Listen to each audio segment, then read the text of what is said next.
नमस्कार। दिन भर की तमाम बड़ी और अहम खबरों के साथ मैं हूं दीपक डोभाल। शुरुआत हेडलाइंस के साथ। चुनावी चंदे में पारदर्शिता पर वित्त मंत्री का जोर, कहा बॉन्ड पर तेजी से काम, नोटबंदी और जीएसटी से नकद लेन देन हुआ मुश्किल।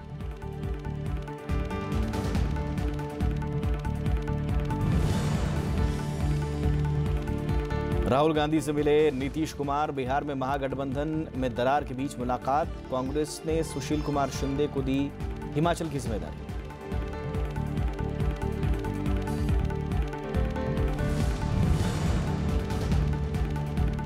गुजरात के सौराष्ट्र में भारी बारिश से बाढ़, 3 लोगों की मौत, सुरक्षित निकाले गए 6000 से ज्यादा पीड़ित।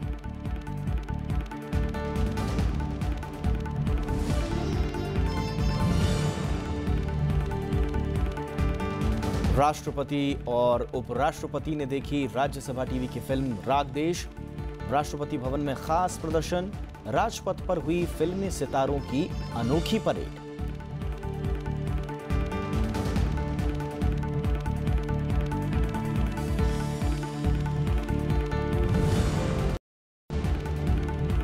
महिला क्रिकेट टीम के पास इतिहास रचने का सुनहरा मौका। विश्व कप फाइनल में कल इंग्लैंड से भिड़न, हर खिलाड़ी को 50-50 लाख देने का ऐलान।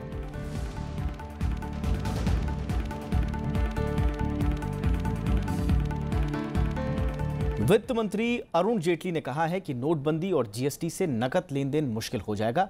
दिल्ली में कार्यक्रम में उन्होंने इसे कर वसूली बढ़ाने वाला बताया।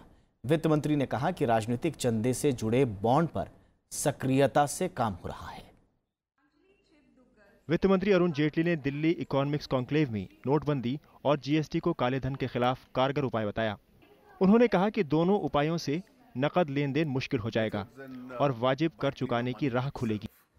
I do believe that the net impact of the demonetization exercise coupled with the GST exercise, which is going to make generation of cash a lot more difficult, will certainly lead to greater compliances, greater digitization, and already the first signs of greater digitization and expansion of the tax base. वित्त मंत्री ने कहा कि फर्जी कंपनियों के जरिए सालों से कालाधन सफेद होता रहा है, लेकिन बेनामी संपत्ति के खिलाफ कड़े कानून से इस पर लगाम लगाने की कोशिश हो रही है। वित्त मंत्री ने कहा कि राजनीतिक चंदे में पारदर्शिता के लिए बॉन्ड लाने पर तेजी से काम हो रहा है। Having failed to check it for 70 years as to how the world's largest democracy itself is funded, the solution doesn't lie today in finding a fault or a problem with every solution which is suggested. And therefore, in the last budget, I did suggest a solution. We are actively working on this. कार्यक्रम में Singapore के उप प्रधानमंत्री T Shanmugaratnam भी मौजूद थे। उन्होंने भी जीएसटी को बड़ा कर सुधार बताया। The progress made in overcoming a fragmented tax system and then one that also involved multiple layers of tax for businesses through the GST reforms is impressive, not just from an economic perspective or from a political perspective. GST को 1 जुलाई से लागू किया गया है। आजाद भारत में यह सबसे बड़ा अप्रत्यक्ष कर सुधार है। Bureau report, Rajya Sabha TV. Bihar के मुख्यमंत्री नीतीश कुमार ने आज कांग्रेस उपाध्यक्ष राहुल गांधी से दिल्ली में मुलाकात की। इस दौरान राज्य के ताजा राजनीतिक हालात पर चर्चा हुई। समाचार एजेंसी पीटीआई के मुताबिक दोनों नेताओं ने तेजस्वी यादव पर लगे भ्रष्टाचार के आरोपों पर बातचीत की। ये मुलाकात ऐसे वक्त में हुई है जब भ्रष्टाचार के आरोपों का सामना कर रहे तेजस्वी यादव के कैबिनेट में बने रहने को लेकर महागठबंधन में दलों के बीच में मतभेद चल रहा है। आरजेडी सुप्रीमो लालू प्रसाद यादव पहले ही तेजस्वी के इस्तीफे की मांग खारिज कर चुके हैं। नीतीश कुमार 4 दिन के लिए दिल्ली दौरे पर हैं, जबकि जेडीयू का कहना है कि तेजस्वी को जनता के बीच आरोपों का सिलसिलेवार जवाब देना चाहिए। भारतीय राष्ट्रीय कांग्रेस की है, राष्ट्रीय आंदोलन की जो हमारी स्पिरिट है उससे जुड़ी हुई हैं, उसी में नीतीश जी शामिल हैं, उसी में आरजेडी शामिल है। तो हम ये उम्मीद रखते हैं कि बावजूद कई संकट के कई जो हालात पैदा होते हैं, ये परिपक्वता रहेगी स्थिति से निपटने का और इसको महागठबंधन को बनाए रखने का, इसको मजबूत करने का। कांग्रेस ने सुशील कुमार शिंदे को हिमाचल प्रदेश का प्रभारी बनाया है। इससे पहले राज्य की जिम्मेदारी महासचिव अंबिका सोनी के पास थी। अंबिका सोनी ने स्वास्थ्य कारणों से कल की जिम्मेदारी कम करने की अपील की थी। अब उनके पास उत्तराखंड और जम्मू कश्मीर का प्रभार है। हिमाचल में इस साल के आखिर में विधानसभा चुनाव होने हैं। फिलहाल यहां कांग्रेस की सरकार है और वीरभद्र सिंह मुख्यमंत्री हैं।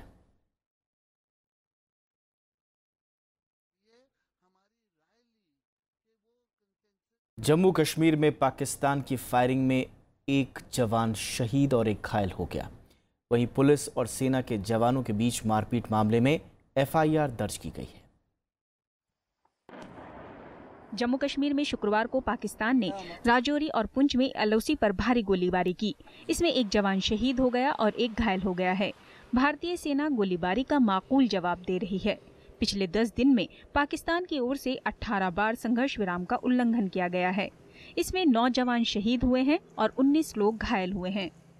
जो सुरक्षा एजेंसियां हैं, सुरक्षा बल हैं, वो आवश्यक राष्ट्रीय सुरक्षा के लिए, अपनी सीमाओं की सुरक्षा के लिए, अपने देश की सुरक्षा के लिए मजबूती के साथ कदम उठा रही हैं और देश की सुरक्षा को किसी तरह का कोई भी खतरा न हो पाया है, न हो पाएगा। वहीं जम्मू कश्मीर के गांदरबल में पुलिस और सेना के जवानों के बीच झड़प के मामले में जवानों पर केस दर्ज कर लिया गया है। पुलिस का आरोप है कि सोनमर्ग जांच चौकी पर पुलिसकर्मियों ने जवानों को रोका था। विवाद होने पर सेना के जवानों ने पुलिस स्टेशन में घुसकर तोड़फोड़ और मारपीट की। इसमें 7 पुलिस वाले घायल हो गए, जिन्हें इलाज के लिए अस्पताल में भर्ती कराया गया है। सेना ने इसे मामूली विवाद बताया है। इधर जम्मू कश्मीर की मुख्यमंत्री महबूबा मुफ्ती ने फारूक अब्दुल्ला के बयान की निंदा की है। उन्होंने कश्मीर मुद्दे के लिए तीसरे पक्ष की दखल को खारिज किया है। हमें आपस में मिल बैठ के बात करनी है, तो अमेरिका, तुर्किस्तान और इंग्लिस्तान क्या करेगा हमारा? दुनिया में इतने बड़े बड़े मसले हैं जिनका बेड़ा गर्क कर दिया है। सीरिया का हाल क्या बनाया है, अफगानिस्तान का हाल क्या है, इस वक्त इराक का हाल क्या है। तो कहीं खुदा ना खास्ता फारूक साहब चाहते हैं कि हमारा भी वही हाल हो। जम्मू कश्मीर के पूर्व मुख्यमंत्री और नेशनल कॉन्फ्रेंस के अध्यक्ष फारूक अब्दुल्ला ने कश्मीर समस्या के समाधान के लिए मित्र देशों की मदद लेने की वकालत की थी। Bureau report, Rajya Sabha TV. अलग गोरखालैंड की मांग को लेकर दार्जिलिंग में हिंसा थमने का नाम नहीं ले रही है। प्रदर्शनकारियों ने आज एक पुलिस चौकी को आग के हवाले कर दिया। वहीं एक सरकारी बंगले में आगजनी की कोशिश हुई। जीजेएम का यूथ विंग अब भी बेमियादी अनशन पर बैठा हुआ है। पूर्व सैनिक भी आज सड़कों पर उतरे और प्रदर्शन किया। दार्जिलिंग और आसपास के इलाकों में 38 दिनों से बंद जारी है।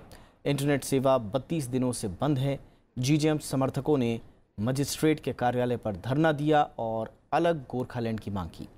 सेना और पुलिस के जवान सड़कों पर गश्त कर रहे हैं।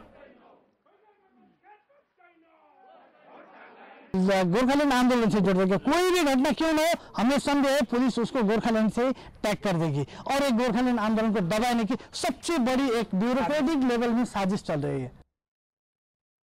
भारतीय सेना के पास गोला बारूद की भारी कमी है। यह दावा भारत के नियंत्रक एवं महालेखा परीक्षक की ओर से संसद में पेश की गई एक रिपोर्ट में हुआ है।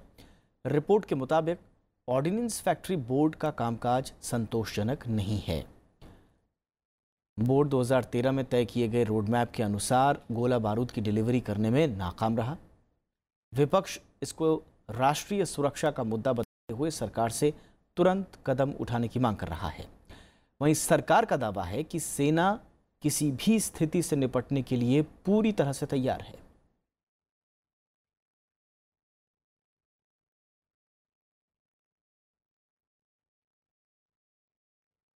राष्ट्रीय सुरक्षा का मामला है, भारत की अक्षुण्णता का मामला है, इसलिए देश को और सरकार को तुरंत मतलब तुरंत इसका हल निकालना चाहिए और इसमें तैनात होना चाहिए हर प्रकार से। जो भारत की तैयारियां हैं, चीन हो, पाकिस्तान हो, कोई और हो, वो पूरी संतोषजनक हैं।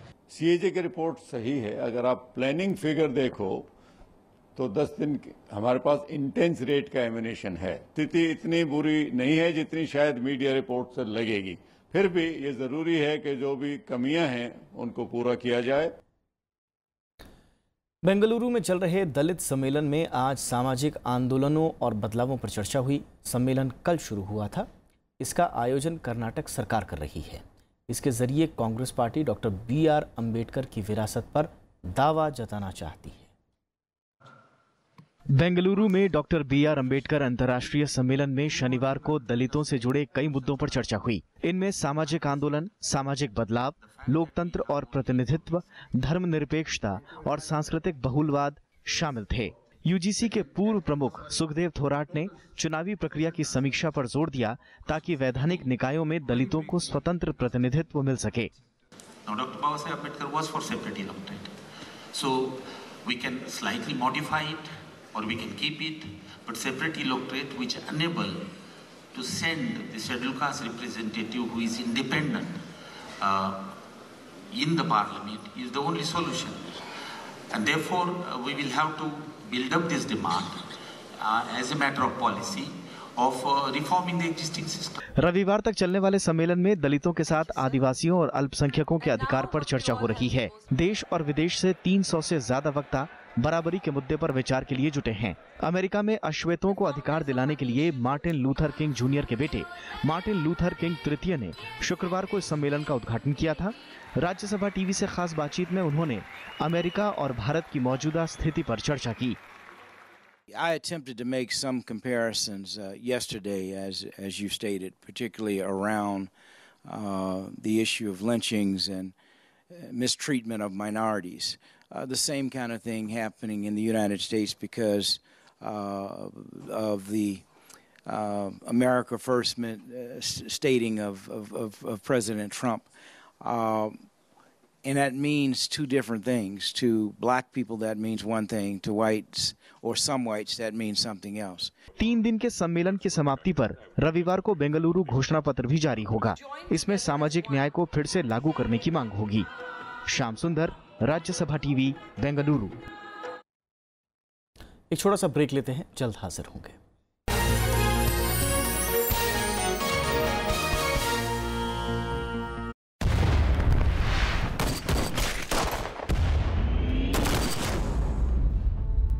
I think they're ready to surrender. INA के बागी फौजियों पर अंग्रेज देशद्रोह का मुकदमा चलाएंगे। उन तीनों के बचने के चांसेस कम हैं। ये कोई आम केस नहीं, कोर्ट मार्शल है। बोला भाई, एक केस आप कांग्रेस के लिए, आज बोस के लिए लड़ी। Lieutenant Gobak Singh Dhillon, Captain Shah Nawaz Khan, Captain P.K. Sehgal. Section 41, waging war against the king. You are charged with murder. Do you plead guilty to the charges read out? ईमानदारी से आजादी के लिए लड़ने वाली अगर कोई फौज है तो उसका नाम है आजाद हिंद फौज।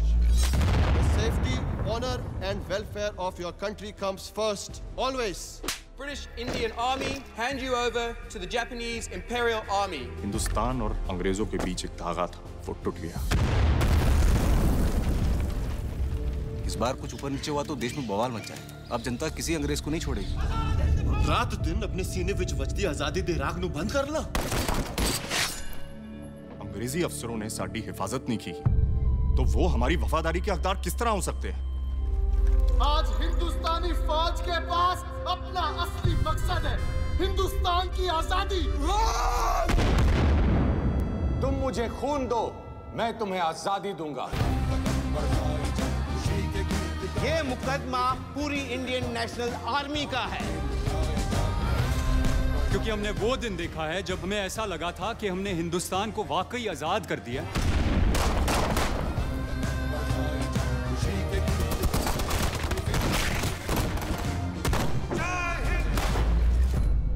देश की आजादी की लड़ाई कोर्ट में लड़ी जा रही है और इस वक्त पूरा देश एक साथ तैनात है।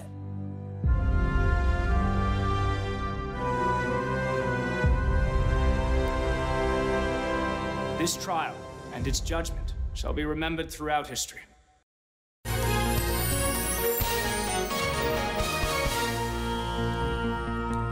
राष्ट्रपति भवन में आज राग देश फिल्म दिखाई गई।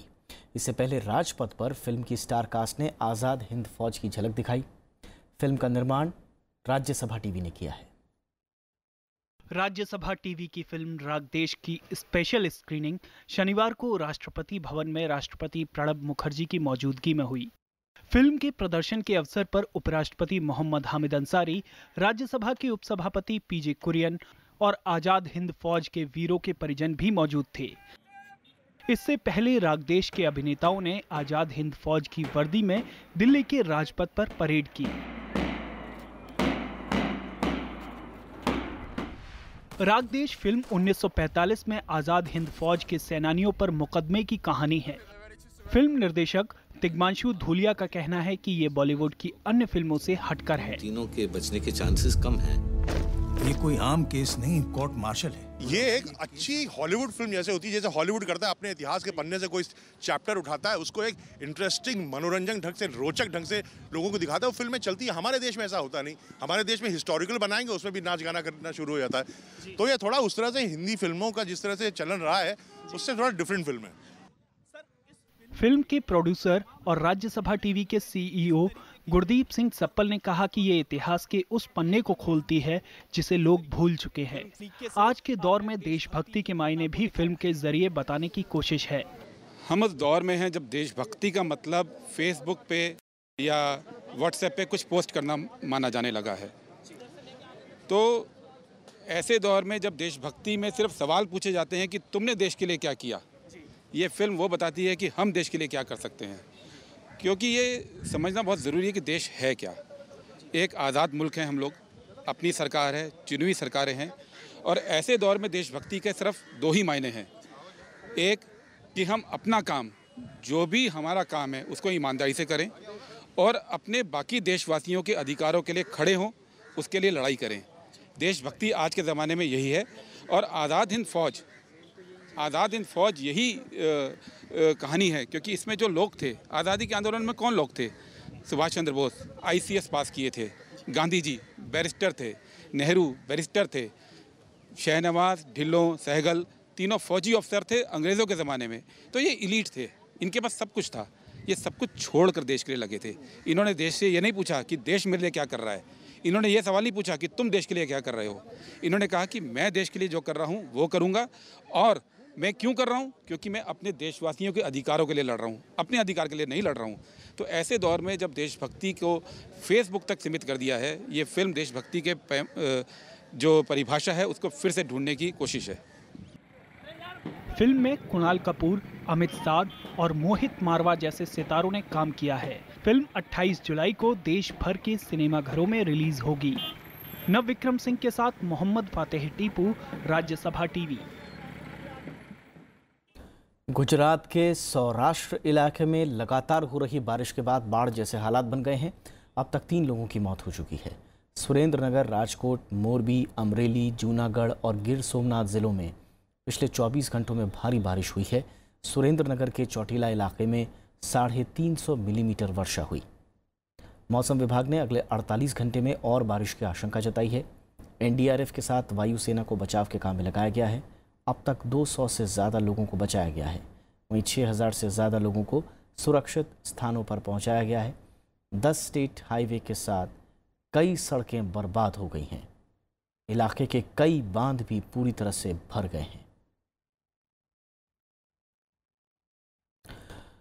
इधर महाराष्ट्र में भी भारी बारिश के चलते हालात ख़राब हैं। मुंबई में कई इलाकों में जगह जगह पानी भर गया है।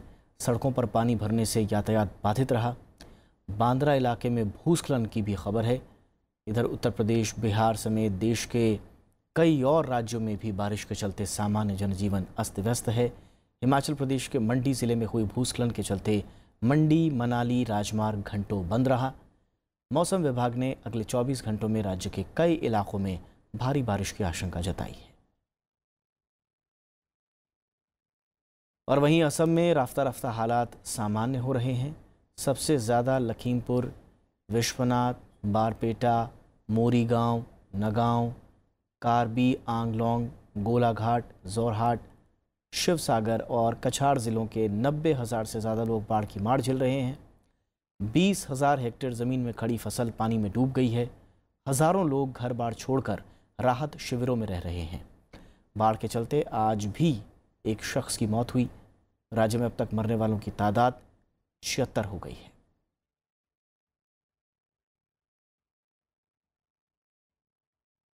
दिल्ली में मेट्रो यात्रियों को सोमवार से परेशानियां झेलनी पड़ सकती हैं। अपनी मांगों को लेकर डीएमआरसी स्टाफ काउंसिल ने जुलाई को पूरी तरह काम बंद रखने का फैसला किया है। दिल्ली मेट्रो के नॉन एग्जीक्यूटिव यानी गैर कार्यकारी कर्मी वेतन वृद्धि और स्टाफ के खिलाफ की गई कार्रवाई से नाराज हैं। इनमें ट्रेन संचालक, रखरखाव कर्मी, स्टेशन नियंत्रक और ग्राहक संबंध सहायक भी शामिल हैं। कर्मचारियों की मांग है कि हाल ही में नौकरी से हटाए गए कर्मचारियों की बहाली की जाए, उनके खिलाफ दी गई चार्जशीट खत्म की जाए और कर्मचारियों को दी गई नेगेटिव मार्किंग वापस ली जाए। इसके साथ ही एक महत्वपूर्ण मांग ये भी है कि 29 मई 2015 के समझौते के तहत कर्मचारियों को एक समान वेतन देने की भी मांग की जा रही है। मेट्रो में करीब 9000 परमानेंट स्टाफ है।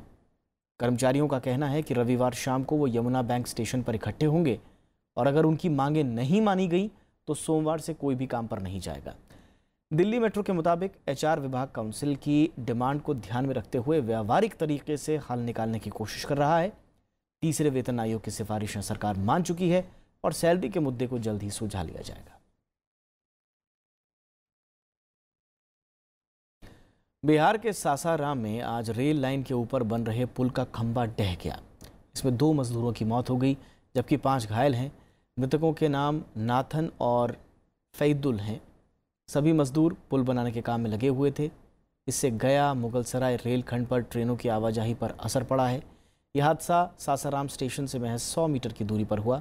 इलाके में पिछले कुछ दिनों से भारी बारिश हो रही है।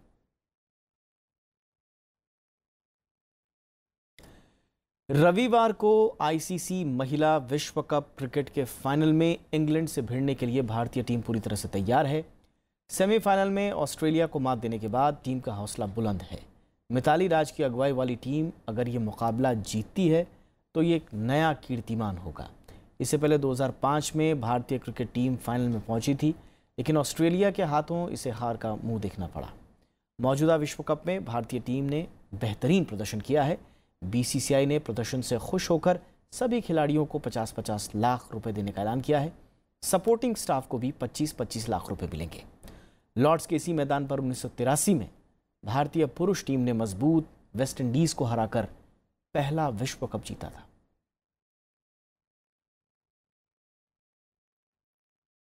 भोपाल के school of international bio design और जैव प्रौद्योगिकी विभाग ने एक ऐसा उपकरण इजाद किया है जिसकी मदद से बच्चों में सुनने की क्षमता की कमी का जल्द पता लगाया जा सकता है। इस उपकरण को सोहम नाम दिया गया है। सुनने की क्षमता से जुड़ी परेशानी के कारण बच्चों के बोलने, भाषा सीखने और समझने में देरी होती है। इसका असर उनकी पढ़ाई पर भी पड़ता है। बच्चों में कम सुनाई देने का पता 2.5 से 3 साल की उम्र में चलता है। तब तक काफी समय गुजर चुका होता है, लेकिन अब इसकी जानकारी कुछ मिनटों में ही मिल जाएगी। भोपाल के school of international bio design और भारत सरकार के जैव प्रौद्योगिकी विभाग के सहयोग से एक उपकरण तैयार किया गया है। इसे सोहम नाम दिया गया है। हाल ही में विज्ञान और प्रौद्योगिकी राज्य मंत्री YS चौधरी ने इसे जारी किया। This is a perfect product to be given to PHCs mainly.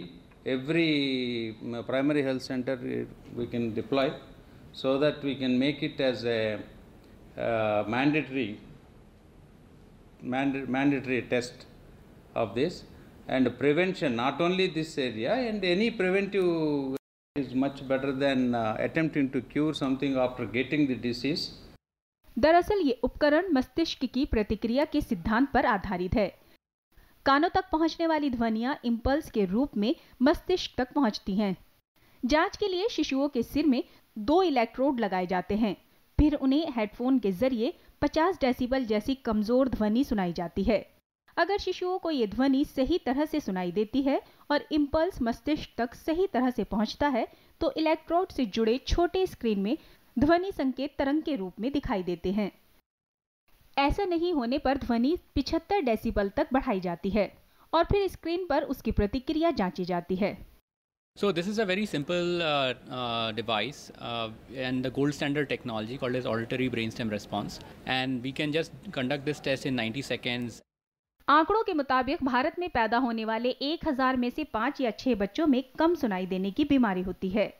अब तक सही उपकरण के अभाव में नवजातों में सुनने की क्षमता के अनिवार्य जांच से जुड़े दिशा निर्देश नहीं थे। सोहम के आविष्कार से बच्चों में सुनने की कमी का जल्द पता लगाने में मदद मिलेगी। Bureau report, Rajya Sabha TV. इसी के साथ इस बुलेटिन में इतना ही। इजाजत दीजिए। नमस्कार।